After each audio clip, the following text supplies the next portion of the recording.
Let us start with the topic heat budget of the earth. Friends, the solar energy received at the earth's surface is converted into heat energy which heats the outer surface of the earth. The earth after being heated also radiates energy in the form of long wave radiation. The radiation from the sun toward the earth and from the earth toward the atmosphere and space is called incoming shortwave solar radiation, right? Means radiation from the sun, and outgoing long wave terrestrial radiation which is from the earth respectively, right? Now incoming shortwave solar radiation and the heat budget. If total incoming solar radiation is taken as 100 unit or 100%, then out of this 100%, 35% is sent back to space through scattering by the dust particles, that is 6%, then reflection from the cloud, that is 27%, and from the surface it is 2%.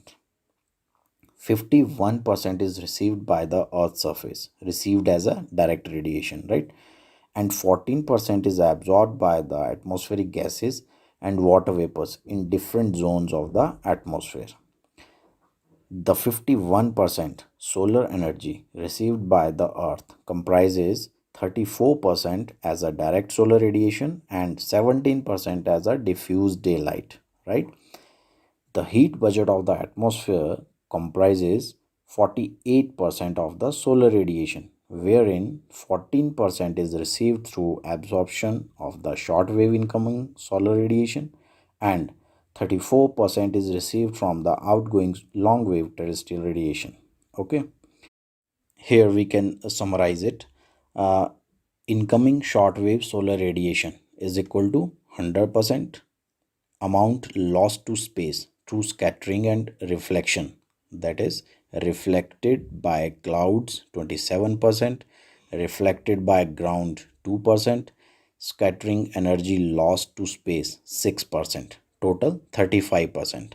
Remaining solar energy is 65%. Okay, now out of that 65%, heat budget of the earth is received through direct radiation 34%, received as a diffuse daylight 17%, total 51%. Now heat budget of the atmosphere, it is absorption of incoming solar radiation is 14%, so total is 65%.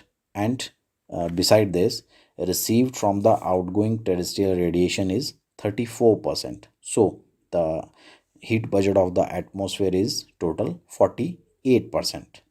Now outgoing long wave terrestrial radiation and heat balance.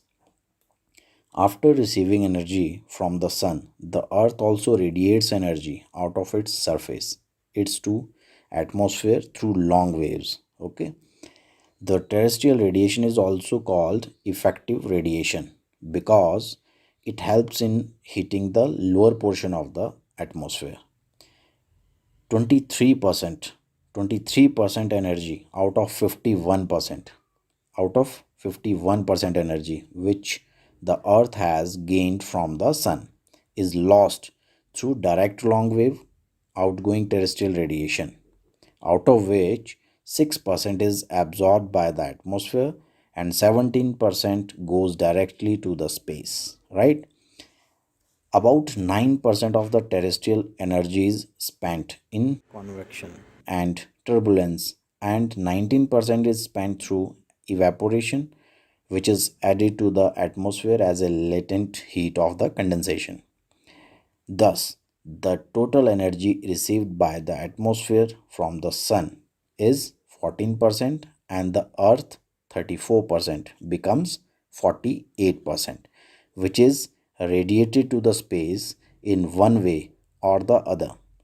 Energy sent back to space 35% plus 17% is equal to 52% through radiation from the earth, right? Plus 48% through radiation from the atmosphere is equal to 100%. So we can summarize this whole process. Terrestrial heat balance. Energy received 51%. Energy lost 23% through the radiation, 9% through convection and turbulence, 19% through evaporation. It's total 51%. Now, atmospheric heat balance. Energy received 14% through absorption of incoming solar radiation, 6% through effective radiation from the earth, 9% through convection and turbulence from the earth, 19% through evaporation. It's total 48%. 48% through radiation into the space. Okay. Friends, it may be pointed out that the mechanism of the solar and terrestrial radiation is not as simple as mentioned above. Rather, it is a highly complex. Thank you.